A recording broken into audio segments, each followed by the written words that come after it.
Hello friends, good morning. আর এখন বাজে সকাল 6:30টার মতো। তো ঘুম থেকে উঠলাম কিছুক্ষণ আগে। তো এখন বাইরে আসলাম। বাইরে দেখো শেফালি ফুল পড়েছে কত। তো আবার গাছটা একটু ঝাঁকা দিচ্ছে, আর দেখো বৃষ্টির মতো ঝরঝর করে ফুল পড়ছে। মানে দেখে এত ভালো লাগে ফুলগুলো, দারুণ লাগে। তো ঝাঁকা দিচ্ছি। আজকে হচ্ছে বাড়িতে লক্ষ্মী পূজা, রাস পূর্ণিমা আজকে। আর রাস পূর্ণিমায় প্রতি বছর আমি ঘরে লক্ষ্মীনারায়ণ পূজা করি। তো আজকে সেই পুজোর দিন। তো ভাবলাম যে শেফালি ফুলগুলো আগে উঠিয়ে রাখি, কেননা এই ফুলগুলো না উঠালে বাইরেটা পরিষ্কারও করা যাবে না। তাই ফুলগুলো আগে উঠিয়ে নেব। আর আশেপাশ থেকে 3-4 জন এসে ফুল নিয়ে যায় প্রতিদিন, কিন্তু ওদেরকেও কালকেই বলে রেখেছিলাম যে আজকে একটু ফুল মানে নিয়ে যাবে, কম হবে। আর অন্যান্য দিন আমি খুব অল্প ফুল উঠাই, অল্প ফুল মানে শেফালি ফুল উঠাই, বাকি লাল ফুল, হলুদ ফুল যা যা আছে ঘরে আরও, তো ওগুলো দিয়ে পুজো দিই। তা আজকে ভাবছি যে একটু বেশি করে ফুল উঠিয়ে রাখবো। আর গাছে এত ফুল ফুটেছে, মানে আমি এগুলো পেরেছি ঝাঁকি দিয়ে। আরও অনেক ফুল আছে উপরের দিকে। তো আমি এখান থেকে উঠিয়ে রাখছি। এই গামলাটাতে 1 গামলা ফুল আমি উঠিয়ে রেখেছিলাম।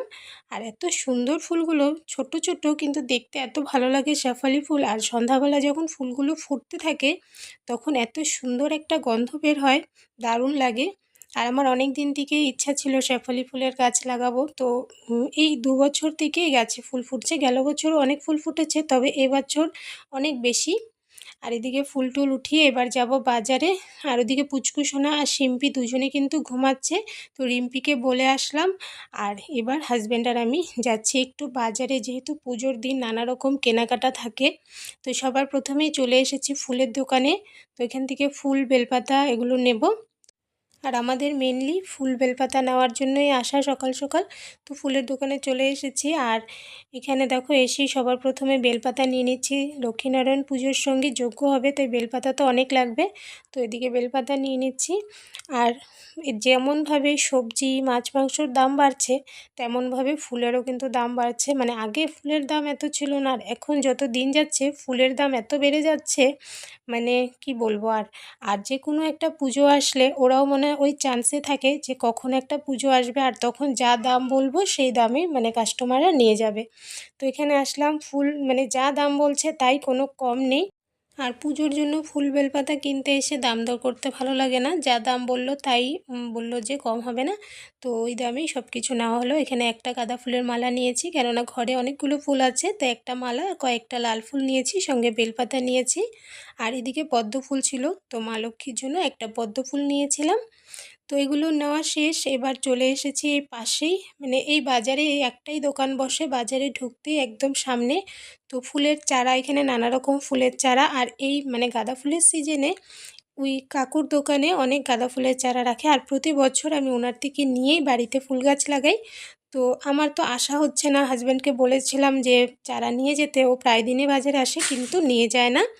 তো ভাবলাম যে আজকে যখন এসেছি, আর সকাল সকাল দেখো ফুলের চারাগুলো মানে নিয়ে বসেছে একদম তাজা তাজা। তো কয়েকটা চারা নিয়েই নেই। তো এখানে প্রথমে আমি দেখেছিলাম মানে কপির চারা, তো কপির চারা লাগানোর জায়গা নেই। তো এবার কিছু ফুলের চারা নিয়েছি, 20 টাকা করে মুঠি বললো। তো এখানে আমি 6 মুঠি চারা নিয়েছিলাম, 2-3 রকমের মিলিয়ে। তো 100 টাকা বললাম যে, তো কাকু কোনো কিছু বললো না, বললো ঠিক আছে। তো এখান থেকে চারা নিয়ে নিলাম। আর বের হয়েই সামনে দেখছি যে পানি ফল মানে জলসিঙ্গারা। তো এখানে আসামে এটাকে পানি ফলই বলে বেশিরভাগ। তো আমরা ছোটোর থেকে এটাকে জলসিঙ্গারা বলতাম। তো মাত্র নিয়ে বসেছে, আমরা যখন ঢুকছি বাজারে তখন মাত্র খুলছিল। আর একদম বড় বড় সাইজের ছিল, দেখতে এত সুন্দর লাগছিল, বেশ বড় বড় একদম লাল লাল। তো হাজব্যান্ডকে বললাম যে পুজোর জন্য কিছু পানি ফল মানে জলসিঙ্গারা নেওয়ার জন্য। তো এখান থেকে বেছে বেছে মানে বড় বড়, তার মধ্যে থেকেও বেছে কিছু পানি ফল নিয়ে নিয়েছিলাম। আর এবার চলে এসেছি আমরা বাড়িতে। এসে ওগুলো রেখে এখানে আমাদের মানে বাড়ির এক কিনার দিয়ে মানে একটা ধানের কি বলবো গুচ্ছ বলবো বা যেটাই হোক, অনেকগুলো ধানের চারা একসঙ্গে উঠেছে। তো এখানে ধানের শীষও বের হয়েছিল পুজোর পরপর। আর এগুলো বেশ পাকা পাকা মানে ভাব হচ্ছে। তো লক্ষ্মী পুজোতে ধানের শীষ লাগে। তো বাড়িতে যেহেতু এত সুন্দর মানে ধান গাছে ধান হয়েছে, তো বাজার থেকে কিনে এনে কেন দেব, তাই এখান থেকেই আমি ধানের শীষ কয়েকটা এরকমভাবে ছিঁড়ে নিচ্ছিলাম। আর ওদিকে হাজব্যান্ড বারবার করে বলছে এভাবে করে ছিঁড়ো না, আমি কাটার দিচ্ছি, কেটে বের করো। তো এই দেখো কাটার নিয়ে এসেছে, তো কাটার দিয়ে কেটে কেটে আমি বেশ কিছু ধানের শীষ এভাবে করে উঠিয়ে নিয়েছিলাম, যেহেতু বাড়িতে ছিল আর উঠাতে এত ভালো লাগছিল। তো ওখান থেকে দেখে দেখে যেগুলো একটু বড় বড় ছিল ওরকম আমি অনেক মানে বেশ অনেকগুলো ধানের শীষ উঠিয়ে নিয়েছিলাম। আর তারপর এই ধানের শীষগুলোকে তো বাঁধতে হবে, তো আমি দুটো বাঁধবো ভেবেছিলাম। তো হাজব্যান্ড এখানে দেখো এই ধান গাছের পাতা দিয়ে সুন্দর করে বেঁধে দিল। দেখো একটা বাঁধা হয়ে গেছে, আর আমার হাতে যেটা ছিল এটা দিয়ে আরও একটা বেঁধে নিয়েছে। দেখতে কিন্তু বেশ সুন্দর লাগছিল, ধানগুলো একটু হলুদ হলুদ হয়েছে কালার, মানে বেশ ভালো লাগছিল দেখতে। দেখো কি সুন্দর। তো ধানের শীষ তো এদিকে বেঁধে নেওয়া হয়ে গেছে, এটাকে রেখে দিলাম। আর এবার চলে এসেছি ঘরে, এসে এদিকে অল্প লিকার চা বানিয়েছি তেজপাতা দিয়ে। লিকার চায়ের মধ্যে তেজপাতা আর সামান্য একটু লবণ দিলে আমার কাছে খুব ভালো লাগে। তো আজকে যেহেতু পুজোর জন্য উপাস, তাই লবণ তো দিইনি, শুধু একটু তেজপাতা দিয়ে লিকার চা বানিয়ে নিয়েছি। আর দুজনের জন্য 2 কাপ। দেখো চা নিয়ে বসে আছি, হাজব্যান্ডের খবর নেই। তো ওদিকে চাটা খেয়ে এবার চলে আসলাম এখানে ঠাকুরের মানে সব জিনিসপত্র, ফুল বেলপাতা ফল টল যা যা আছে সব ধুয়ে পরিষ্কার করব। আর আজকে আমাদের পুজো কিন্তু দিনের বেলা নয়, সন্ধ্যার পর মানে 7টার সময় ব্রাহ্মণ আসবে বলেছে।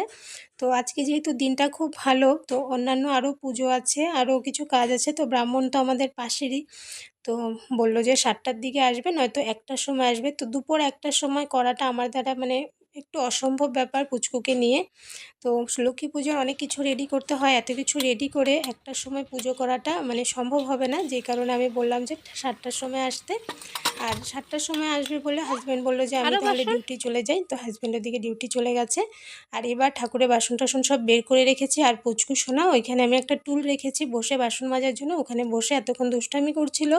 আর এদিকে ওই সময়ে চলে এসেছে একটা পার্সেল, মানে একটা ফুলের চারা, জবা ফুলের। আর এটা নিয়ে এবার 2 বোনে মিলে লেগেছে। শিম্পি ওর হাতে দিবে না, আর পুচকু সোনার হচ্ছে এটা ওর হাতে লাগবে, না দিলে ও জোরে জোরে কান্না করছে। দেখো হাতে নিয়ে বসে আছে, মাথায় উঠাচ্ছে দেখো। আর এবার চলে আসলাম ঠাকুরের বাসনগুলো সব ধুয়ে নেব, কত বাসন দেখো। আর স্টিলের যেগুলো বাসন আছে ওগুলো তো ফটাফট ধোয়া হয়ে যায়, ওগুলো নিয়ে সেরকম চিন্তা নেই, কিন্তু এই পিতলের বাসন কাঁসার বাসন এগুলো ধুতে বেশ সমস্যা। মানে একদম ঠাকুরের বাসন চকচকা না হলে ভালো লাগে না। আবার যদি কোনো রকম দাগ থেকে যায় তো ওগুলো ঘষে ঘষে উঠাতে হয়, অনেকটা সময় লাগে। তো যাই হোক, শিম্পিকে আজকে নিয়ে আসলাম, শিম্পিরও আজকে ছুটি ছিল স্কুল। তো শিম্পিকে বললাম যে চলো আমি বাসনগুলো মেজে দিই, তুমি পাইপটা চলিয়ে দিয়েছি মানে জল চলিয়ে দিয়েছি, তুমি ধুয়ে নেবে। কিন্তু না, ও এসে বলছে আমি মাজবো। তো ওই দেখো মানে একটা বাসন নিয়ে অনেকক্ষণ ধরে মেজে মেজে চকচকা করছে। যাই হোক, ও যা পারছিল সেইভাবেই করছিল। এদিকে এখন হয়ে গেছে 3টার মতো, মানে দুপুর। তো এদিকে হচ্ছে পুজোর আয়োজন করা হচ্ছে এখন থেকেই, কেননা লক্ষ্মী পুজো অনেক কিছু রেডি করতে হয়। তো দেখতে দেখতে সময় চলে যায়। তো রিম্পিকেও বলেছিলাম যে আমার একটু হেল্প করে দিতে, তো রিম্পি দেখো স্নান টান করে চলে এসেছে। তো ওদিকে নারিকেল কুড়িয়ে নিচ্ছে, আর শিম্পিকে বললাম যে যজ্ঞের জন্য বেলপাতাগুলো বেছে রাখতে, তো ওগুলো করলো। আর ওইদিকে পুচকু সোনাকে ঘুম পাড়িয়ে দিয়েছি, কেননা ও জেগে থাকলে এই কাজগুলো করা মানে ভীষণ মুশকিল। আমরা করার আগে ও করে ফেলবে। তো ওকে ঘুম পাড়িয়ে তারপর আমরা এই যে এই কাজে লেগেছি। মানে ও যতক্ষণ ঘুমিয়ে আছে ততক্ষণই আমরা যতটা কাজ শান্তিতে করতে পারি আর কি। তো এদিকে রিম্পি গ্যাসের কাজগুলো করছে, আর এদিকে আমি পুজো রেডি করে নিচ্ছি ঝটপট করে। আর দেখতে দেখতে সন্ধ্যা অন্ধকার হয়ে যায়, তো 7টা দেখতে দেখতে বেজে যাবে। আর হাজব্যান্ড তো ডিউটি গিয়েছে, উপাস করে গিয়েছে, তো ও 6, সাড়ে 6টা 7টার ভেতরে চলে আসবে বলেছে। তো রিম্পি আর আমি দুজনে মিলে এদিকে পুজোর সব আয়োজন করে নিয়েছিলাম। তো 7টার ভেতর মোটামুটি সব কিছু কমপ্লিট হয়ে গেছিলো। আর এখন বাজে দেখো 7:30টার মতো, ব্রাহ্মণ আসলো। আর তার আগে আমি এদিকে আসনে মানে লক্ষ্মী ঠাকুরের মূর্তি, আমার ঘরে পিতলের মূর্তি আছে, যে কারণে আমি মাটির মূর্তি আনি না। এই মূর্তি আমি সারা বছর ঘরে পুজো দিই, এবং পুজোর সময় আমি এই মূর্তিতেই পুজো দিই। এটা লক্ষ্মীনারায়ণের মূর্তি। তো মূর্তি বসিয়ে দিয়েছি এবং ঘট বসিয়ে দিয়েছিলাম। আর সব কিছু রেডি করে আমি ঠাকুর ঘরে রেখে এই ঘরটা পরিষ্কার করে আসন বসিয়ে নিয়েছিলাম। আর ব্রাহ্মণ চলে আসলো, তারপর আমি সব জিনিসগুলো নিয়ে আসলাম, আর এগুলো সব কিছু গুছিয়ে এবার পুজো কিন্তু শুরু হয়ে গেছে আমাদের। মধ্যবর্তী নারায়ণী সরসজান সন্নিবিষ্ট কায়রবান কুণ্ডলবান কিতিকি হারিণী হিরণ্যমদেব শঙ্খচক্রং ওম নমো ভগবতে নারায়ণায় শ্রী বিষ্ণবে নমঃ। ওং এতৎ আচমনি জলং ধূপদীপতাম্বুলং ওং নারায়ণায় শ্রী বিষ্ণবে নমঃ। ওং এতৎ দেবায় শ্রী বিষ্ণবে নমঃ। ওং এতৎ সম্প্রদানায় ওং নমো ভগবতে মাতাং শ্রী লক্ষ্মীদেব্যৈ নমঃ। ওং সুপ্রকাশ মহাদীপ সর্বস্তু নিরাপহ ক্লেশ সর্বদিবান। ওং নমো ভগবতে মাতাং শ্রী লক্ষ্মীদেবী সহিতং নারায়ণায় শ্রী বিষ্ণবে নমঃ। এটা সারা করে দেখো। পুজো এদিকে আমাদের প্রায় হয়ে এসেছে, তো এখন এদিকে যজ্ঞ রেডি করছে, আর এদিকে আমি 5টা মাটির প্রদীপ জ্বালিয়ে নিচ্ছি। তো এটা দিয়ে ঠাকুরের এখানে একটু আরতি করব, আর যজ্ঞের জন্য ওখানে বাকি আরও প্রদীপ রেডি করে রাখা হয়েছে, তো ওগুলো যজ্ঞের চারপাশে দেওয়া হবে। আর শিম্পীকে বললাম বাইরে একটু প্রদীপ দিতে, তো শিম্পী বাইরে প্রদীপগুলো দিচ্ছে। তো এদিকে প্রদীপ জ্বালিয়ে এবার হাজব্যান্ড আর আমি একসঙ্গে আরতি করে নিচ্ছি, আর এদিকে কিন্তু যজ্ঞ সব কিছু রেডি হয়ে গেছে দেখো। পূজন সহিত স্থানীয় দেবদেবতা পূজন সহিত শ্রী লক্ষ্মী দেবী পূজন হোম কর্ম অহং করিষ্যামি। ওং জাগ্রত দুরদিতিং তদস্ফুরিং জ্যোতিষং জ্যোতিরতং তবে শিব সংকল্পিমস্তু। ওং সংকল্পিতার্থং সিদ্ধাসন্তু ভূত স্বাহা। ওং ভুবৎ স্বাহা। ওং সৎ স্বাহা। ওং ভূর্ভুবৎসৎ স্বাহা। ওং নং নারায়ণায় শ্রী বিষ্ণুবে স্বাহা। ওং নং নারায়ণায় শ্রী বিষ্ণুবে স্বাহা। ওং নং নারায়ণায় শ্রী বিষ্ণুবে স্বাহা। আর রাত্রি 9টার মতন বাজে এখন। আমাদের পুজো প্রায় শেষের দিকে, যজ্ঞও কমপ্লিট হয়ে গেছে। আর এবার অঞ্জলি নিচ্ছি হাজব্যান্ড আর আমি। আর এবছর কিন্তু পুজোতে আমি কোনো নিমন্ত্রণ করিনি কাউকে, কেননা পুজো এত দেরিতে নিমন্ত্রণ করলে লোক আসবে সন্ধ্যাবেলা, কখন প্রসাদ দিব কখন পুজো হবে, আর পুচকুকে নিয়ে একা একা আমার মানে অসুবিধা হবে, যে কারণে লোকজন বলতে আগের থেকেই না বলেছিল হাজব্যান্ড। তো এবছর আর কাউকে বলিনি। তো এদিকে ব্রাহ্মণ পুজো করে যাওয়ার পর আমি একটু পাঁচালি পরে নিলাম, যেহেতু মা লক্ষ্মী আছে তাই একটু পাঁচালি পরে নিয়েছি। তো পাঁচালি পরা কমপ্লিট হয়ে গেছে, এবার একটু ধূপ ধুনা দেখিয়ে দরজাটা একটু বন্ধ করে দেবো, আর তারপর আশেপাশে সবাইকে একটু প্রসাদ দিয়ে দেবো। একটু রাত্র হয়ে গেছিলো আমাদের প্রসাদগুলো দিতে, কেননা পুজো শেষ হতে অনেকটা দেরি হয়েছে, কিন্তু তবুও দিয়ে চলে এসেছিলাম, কেননা প্রসাদ বাসি করতে ভালো লাগে না। তো এদিকে দেখো এখন প্রায় 10:45টার মতন বাজে। তো পুজো শেষ করার পর আমি একটু রান্না করলাম, যেহেতু আজকে উপাস ছিলাম। তো পুচকুর জন্য সিদ্ধ ভাত বানিয়েছিলাম, চাল ডাল একসঙ্গে, তো ওটাই শিম্পিও খেয়েছিল দুপুরবেলা। তো এখন রাতে তো আমাদের খেতে হবে, তো এদিকে মুগ ডাল আর ভাত করেছি, আর সঙ্গে বেগুন ভাজি। তো ওগুলো করে এবার চলে এসেছি প্রসাদ দেওয়ার জন্য, এদিকে রেডি করে নিচ্ছি। তো এবার দেখো হাজব্যান্ড আর আমি দুজনেই যাচ্ছি, পুচকু সোনাকে রিম্পির ঘরে রেখেছি। আর এবার এখানে প্রসাদগুলো নিয়ে নিয়েছি, আশেপাশে যে কয়েকটা ঘর আছে ওদেরকে দেবো, বেশি দূরে যাব না, অনেকটা রাত্রিও হয়ে গেছে। তো আশেপাশের কয়েকটা ঘরে আমি এখন প্রসাদ দিয়ে আসবো। আর এখন বাজে রাত্রি 11:30টার মতো। তো আমাদের খাওয়া দাওয়া কমপ্লিট হয়ে গেছে, আর ড্রেস চেঞ্জ করে এবার আমরা মানে শুতে যাব। আর এদিকে সব কিছু আমি প্রসাদ দেওয়ার পর এসে সব পরিষ্কার করে নিয়েছি, নিয়ে বাকি এদিকে ঘট আসন আর এদিকে সামনে ফুলগুলো রয়েছে, এগুলো এরকমই কালকেও থাকবে, পরশুদিন এগুলো উঠাবো।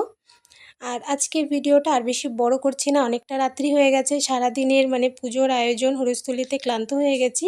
তো আজকের জন্য ভিডিও এখানেই শেষ করছি। কেমন লাগলো ভিডিও কমেন্টস করো। তাহলে আজকের জন্য বাই বাই।